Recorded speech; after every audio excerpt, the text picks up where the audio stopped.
And I wanted to provide an update about our response to the events of the last several days.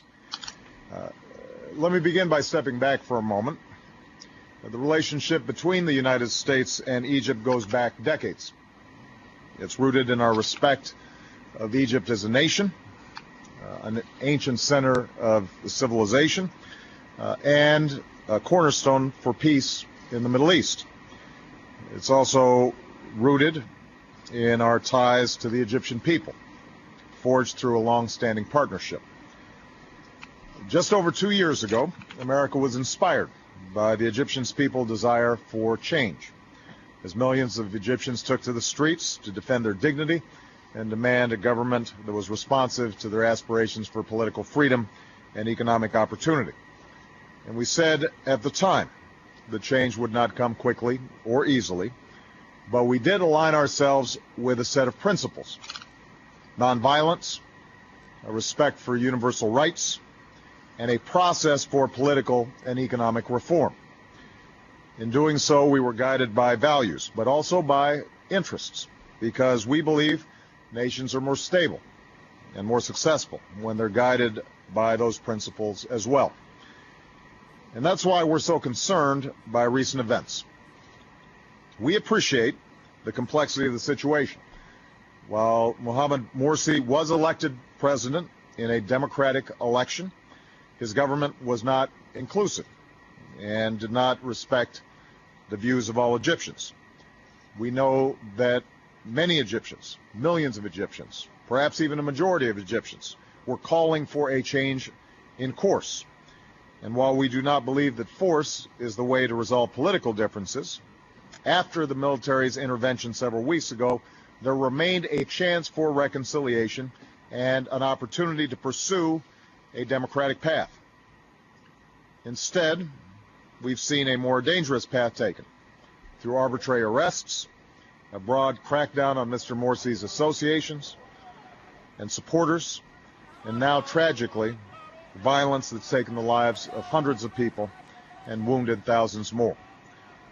The United States strongly condemns the steps that have been taken by Egypt's interim government and security forces. We deplore violence against civilians. We support universal rights essential to human dignity, including the right to peaceful protest. We oppose the pursuit of martial law, which denies those rights to citizens under the principle that security trumps individual freedom, or that might makes right. And today, the United States extends its condolences to the families of those who were killed and those who were wounded.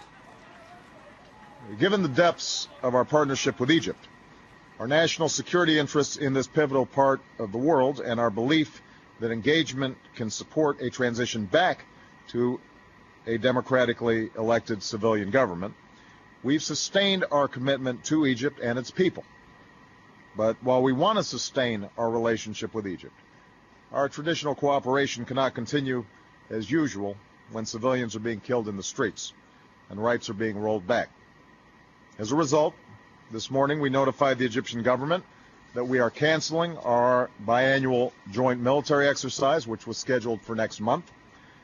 Going forward, I've asked my national security team to assess the implications of the actions taken by the interim government and further steps that we may take as necessary with respect to the U.S.-Egyptian relationship. Let me say that the Egyptian people deserve better than what we've seen over the last several days. And to the Egyptian people, let me say the cycle of violence and escalation needs to stop. We call on the Egyptian authorities to respect the universal rights of the people. We call on those who are protesting to do so peacefully and condemn the attacks that we've seen by protesters, including on churches. We believe that the state of emergency should be lifted, that a process of national reconciliation should begin, that all parties need to have a voice in Egypt's future, that the rights of women and religious minorities should be respected, and that commitments must be kept to pursue transparent reforms of the Constitution and democratic elections of a parliament and a president. And pursuing that path will help Egypt meet the democratic aspirations of its people while attracting the investment, tourism, and international support that can help it deliver opportunities to its citizens. Violence, on the other hand, will only feed the cycle of polarization that isolates Egyptians from one another and from the world, and that continues to hamper the opportunity for Egypt to get back on the path of economic growth. Now, let me make one final point. America cannot determine the future of Egypt. That's a task for the Egyptian people. We don't take sides with any particular party or political figure. I know it's tempting inside of Egypt to blame the United States or the West or some other outside actor for what's gone wrong. We've been blamed by supporters of Morsi. We've been blamed by the other side as if we are supporters of Morsi. That kind of approach will do nothing to help Egyptians achieve the future that they deserve.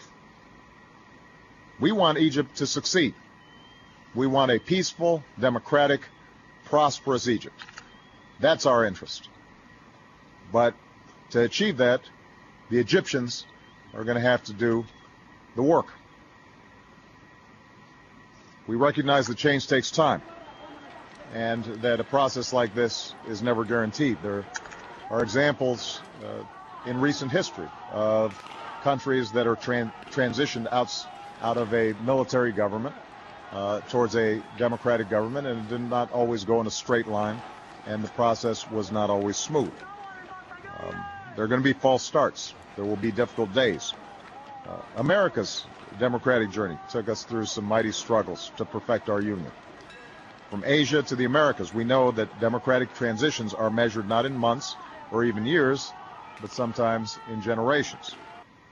So in the spirit of mutual interest and mutual respect, I want to be clear that America wants to be a partner in the Egyptian people's pursuit of a better future, and we are guided by our national interest in this long-standing relationship.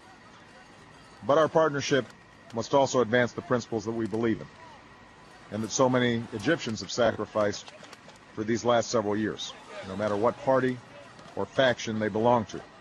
So America will work with all those in Egypt and around the world who support a future of stability that rests on a foundation of justice and peace and dignity.